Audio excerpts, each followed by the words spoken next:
Hello. Hello. Hello, good to see you. It's lovely to meet you finally. I feel like I know you quite well, but it's the first time we've met. Look, there's a lot of recurring themes today, I think, and yeah, I want to really try and put what I want to say. I've been anticipating this meeting for a wee while, and I'd been thinking about what I was going to ask about. There was something that had been on my brain quite a bit. But last night I had an experience, which is a really typical experience for me. And now that's top of the agenda, but it all kind of fits in together.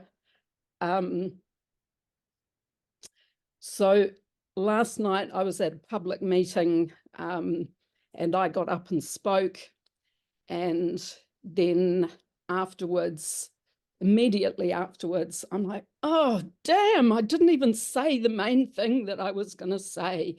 And so then that turns into a kind of self-flagellation thing. Now, this is a very strong passion of mine. I've done it with, I'm a person who has extremely strong emotions that have had to be held back a lot. You can hear I'm already crying before I start to talk.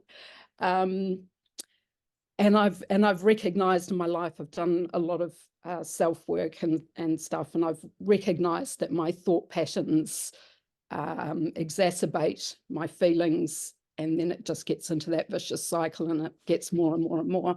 So I've done a lot of work on not letting myself embellish those thoughts or think about them. So I do this self-flagellation about the speaking a lot less than I used to. However, it does still happen. And because I know it's such a recurrent theme for me, it's one of the reasons that I'm most keen to see through self and ego, is because there are some situations in my life where, so being in particular committees and things like that, where if I could just let life flow through me, I feel I would do a lot better job. So what happens in the moment when I'm talking, and so I'm finding this right now easier than when I'm in an in-person meeting. Yeah, I get completely contracted. So much so, like it's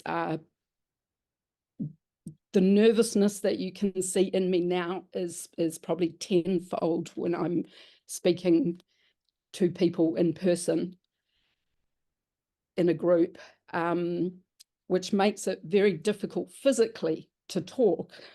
But then because there's that such physical stuff going on, my head just goes empty. Yeah. So I babble for a bit, Yeah. but then I miss the really most important things that I wanted to say. So I know there's a lot of this is related to shame, although prior to seeing some of your videos, Pernilla, I wouldn't have put that as my toxic starting point. But yeah, just in relationship to Beth and what she was saying, it's a very similar kind of process for me. Yeah. So yeah. I would say in terms of the fetters, like I'm still working on the first three. I feel like in my previous work that I've done with depression and stuff, I've probably worked on 4 and 5 quite a bit. Yeah. But yeah, at the moment, I'm still very much in my person. Yeah. Yes. And first of all, I would like to compliment you. I would like to compliment you on 2 things. The first thing is coming here and speaking when you know that As the moment you start to share how you actually feel, you get really, really vulnerable. It's super, super brave of you to do that. I would like to compliment you for standing up in a room full of people where you know what is going to happen, but it's a cause that is very dear to you and it's important for you to do it, so you do it anyway. I really would like to compliment you for that. I also want to say that working on the first 3 feathers, it's exactly what you're supposed to do with the issue at hand. So all of that is perfect. What I'm hearing is that you have had an upbringing where you having any kind of emotions was not received well. That whatever emotion you had, that was in the way, and you would need to pack it up because it was inconvenient, or there can be a tons of different reasons. Your parents can have been in a ton of different ways. Everything for being, abusive towards you when you showed emotions, to being absolutely, utterly indifferent of whatever need you had. When we grow up and we're not taught how to manage our emotions, they get suppressed. Which means that when we are adults and we are in a safe position in our life and we can actually start to look at it, we start to get burst of rage. That's for a lot of men, they experience that, or burst of shame, burst of guilt, burst of fear. And all that is being expressed in an anxiety, in depression, in blind rage, in all of those different ways. All of them are just showing us that now, my love, you are in a position where you can actually look at this, that you got your back.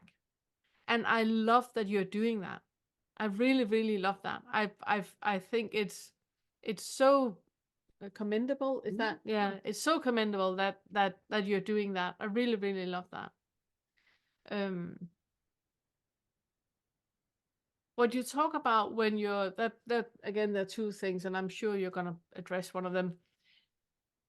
What you talk about when you're in the situation and you feel that that you're the next one that is going, you're in the group of, there's a lot of people, you're going to stand up shortly. You can feel your pulse pulsating in your throat. You can feel how you're almost like blanking out. You have like very, very black around you, tunnel vision, clammy hands, you can hardly breathe, and you have like very, very strong tinnitus in your ears. And the closer the time gets to you standing up and speaking, the more disconnected do you feel. In that moment, you are very, very close to a physical sensation that has been overlooked your entire childhood. You're stepping back through time to all those incidents where you have had a feeling of being on the spot and being wronged in the spot where you were at. So you doing that it's absolutely amazing. I think you're doing everything right. The next thing I would like for you to do, and the next time that you're in that situation, it's to, when you're sitting there with clammy hands, pulse in your throat, tunnel vision, all of that, bring love into the situation. Lots and lots of love. Fucking hell, woman, you are fierce. You're sitting here with clammy hands and pulsating in your throat, tunnel vision and tinnitus, and you're fucking still gonna stand up and talk. You're fierce. Fucking fierce. And when it's then, Jen, your turn, then you just stand up in your fierceness, and you breathe into it, and you allow yourself to be nervous. You allow yourself to have tears strolling down your face, if that is what is happening, clammy hands, not hearing anything, being in that, and you just allow yourself to be in that and say what comes out of your mouth. And if it's blank and you don't know what to say, just stay with that. Breathe with that. Just stay with that. Even if it ends up with you standing for 20 minutes not saying a word, because it's that needs, and I promise you won't be standing for 20 minutes. It might be like 10 seconds. It would feel like 20 minutes. But you just allowing you to have your back, like a bodyguard that Jen is standing there all nervous, and Jen is the bodyguard. And when anybody is trying to go, well, should we let the microphone? Then the bodyguard goes like, "Shut down," like Mr. T. You're your bodyguard. You're there to protect yourself, and whatever comes up, it's fine. You got your back. Okay, thanks. Yeah, I would like to point to you about, because you have had so much anxiety in your life. Seriously. So much with the agoraphobia, and we have been working a lot with that, about now in reverse, going back into the feeling. Can you say anything that would be relevant or useful? Also, if it's not. It's a really good question. Yeah, that's a really good question. Yeah, I have been through all of that. I've been through the social anxiety and I mean, it's funny actually to think like back when I was going to, I don't know if you've been to Vince's meetings or know who that is or anything. After Liberation Unleashed, Vince was doing meetings and I would go and actually even before that, I think it was even before Vince's meetings, Liberation Unleashed had meetings, but I would go and it was a Zoom thing just like this. And I would be sitting there feeling like until like I know I'm gonna have to talk at some point, and like what is the feeling, when is that going to be? And then it was like as it got closer, like I knew, everybody else had said something except for me or whatever, and then like I knew that it was gonna be, it would just get amped up and amped up, and then after I would say something, there would just be this relief. And so even in that, there was this completely no pressure situation, and yet just having the spotlight on me, just having the eyes focus this way. And the irony is, I mean, this was even after having gone through Liberation Unleashed. So it's like even without the belief in the self, without the feeling of the self, there is still this old habit of eyes directing in, being put on the spot, and then blanking. And really it was just sort of like over time of going to the meetings, and then I just became more and more comfortable with it, and then obviously now it's like it's not a second thought. That was something that just kind of happened by doing it and just getting more comfortable with it. But in general, I think um it, feeling into those, since just like we've been telling everybody, feeling into those sensations that come up with that anxiety, and the instead of immediately pushing it off that, oh no, it's happening again, this is something that I've been here so many times, just see it as a brand new manifestation. It's just something that is just showing up for the first time ever, and isn't this a curious thing to be experiencing? And if you have that sort of dissociation, then isn't that a funny thing? Like where's the self in that dissociative state where all of a sudden like you're blank? We do how much meditation to become blank, and yet it's like what happens when we don't think we want it, but get curious about the sensations that are happening, and then recognizing that the experience itself is a very interesting one when we don't put on it all of the weight of this is a social hindrance, or this is something where I should be able to do this but I can't. And then like last night where you said, after you talked and then you forgot that you didn't say the main thing that you wanted to say, and then instead of all the self-flagellation and going into all of the reasons why that was such a bad thing, just recognize that you did your absolute best in that situation. Have love and compassion for the way that it turned out. Think of all the positive things, what you did actually say, and instead of taking everything as a loss, start to see it as the win for what actually happened. You actually stood up, you did it, you put yourself into an uncomfortable situation, went there you with went the there. intention of saying something. Exactly. You had all of these different positives that then, there were markers of progress, but they get completely overlooked because you only lean on the, oh, but I didn't say the thing that I was going to say, and I did get shaky, and I, it did go blank for a minute, and all of that. That doesn't matter. Focus on the positive side of what actually happened. And it does get easier the more you engage with these things without the fear about what's going to happen. Because as I'm sure the the anxiety about anxiety is so much worse than the actual, anything that actually happens from it. Do you resonate with that? Yeah. It's often it's I know that it's very much attached to defending Mm, this self, yes. because a lot of the situations that I'm in the particular, the committee that I'm on, which like it's, I mean, I've stayed on it because I know it's a great learning. It's the place where I can do the most learning because it brings this stuff up every single time. Yep. But to an extent that I'm not sure that it's healthy in my life, because it's a committee, it's about the environment. Mhm. And essentially, I'm kind of the token greenie on the committee, Yep. and so it feels a lot like a battleground where you know I'm on the losing side, certainly, but I also I know that in watching one of your videos, I had the sudden recognition of like, of course, feeling so much doubt, trying to defend something that's a fabrication. like, like how are you not going to have doubt about that? And that's what it feels like a lot, like I'm trying to defend a fabrication. Whereas I know, on another hand, that if I could let go of that fabrication, I could actually feel a lot more solid in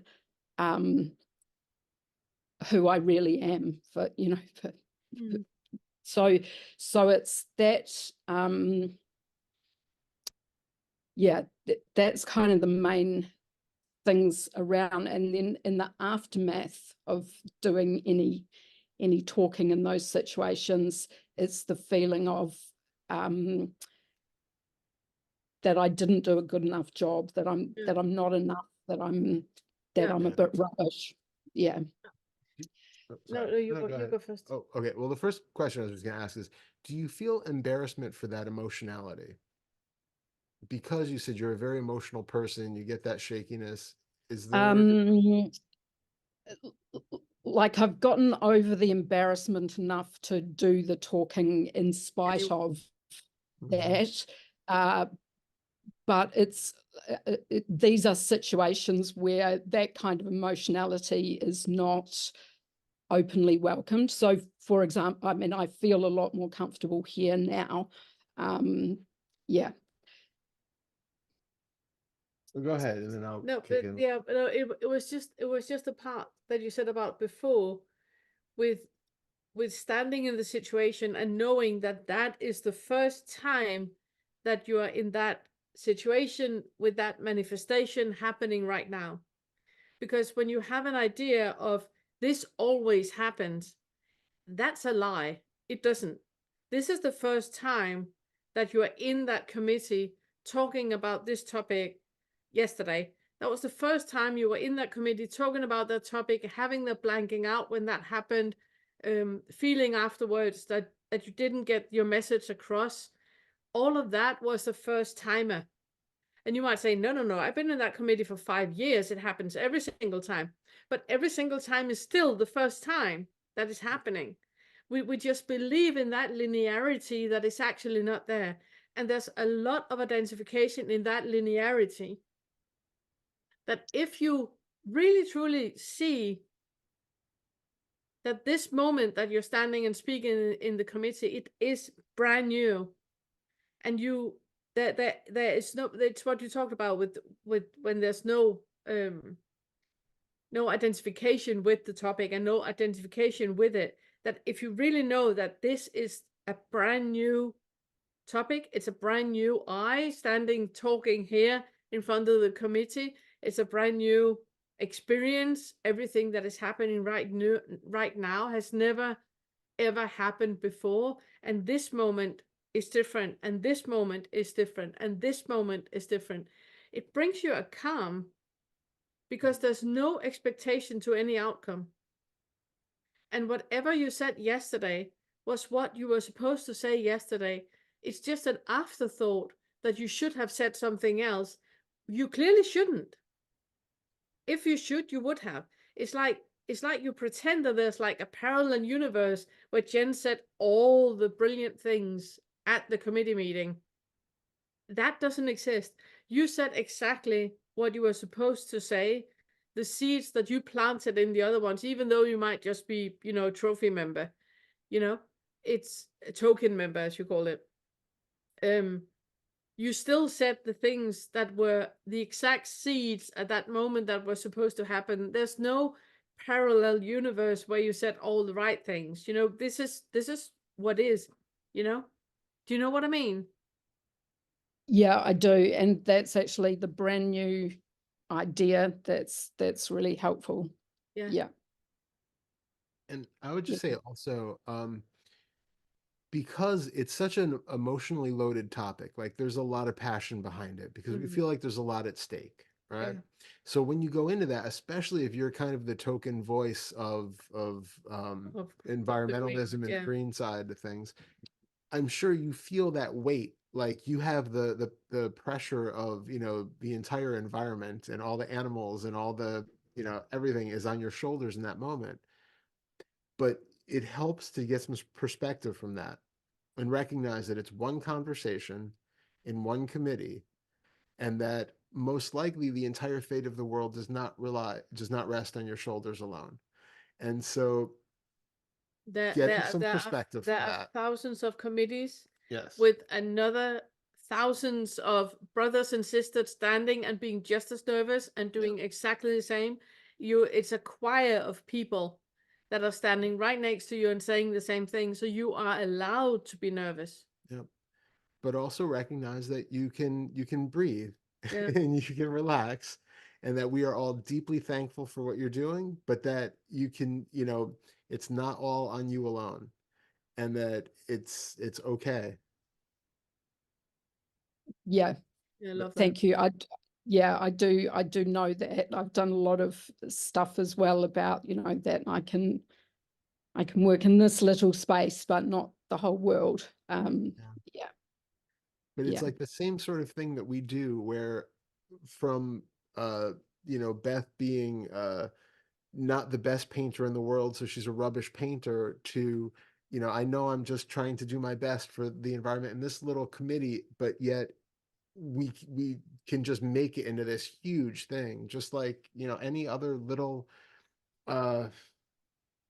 I don't know, bad at examples today. Just anything that's like the tiniest thing that it's the tiniest seed of something that when not looked closely at, again, it's the elephant in your periphery, that it seems like such a huge thing. It's just this crushing weight of expectation. And then when you look at it, it's like, oh no, actually it was just one meeting and this one little committee, and Yeah.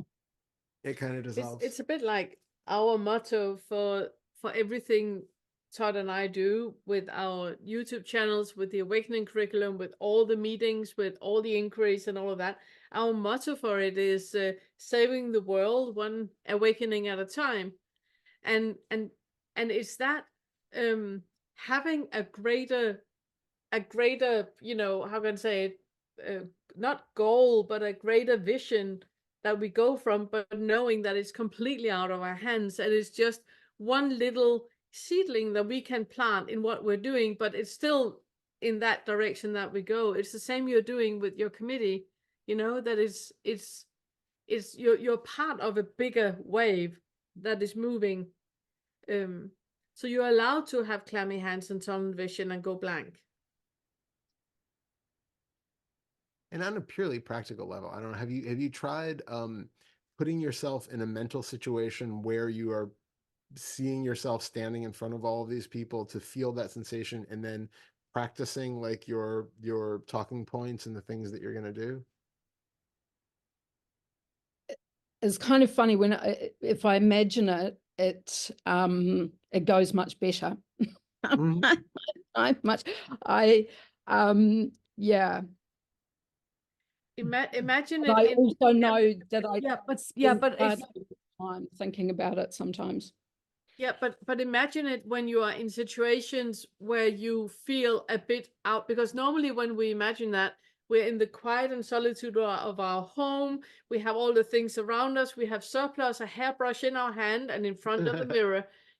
Imagine it when you are standing in line in a grocery shop. In a moment, I'm gonna speak, and then you feel it, and then you start to go through your mind how you're gonna speak and so you have that physical sensation that just wants you to go like, no, I'm not doing that. I'm not doing that. It's in those situations you should practice and do the inquiries to when you're doing it. Yeah. Thank you. I will. Look, I've got a low battery message on my Okay. machine, Thank you so so I much don't for want to being black here. out in the Loved it middle. so much But meeting yeah, you. Yeah. thank you. I'll see you again in a couple of weeks. Look Love forward that. to it. Love that. Bye.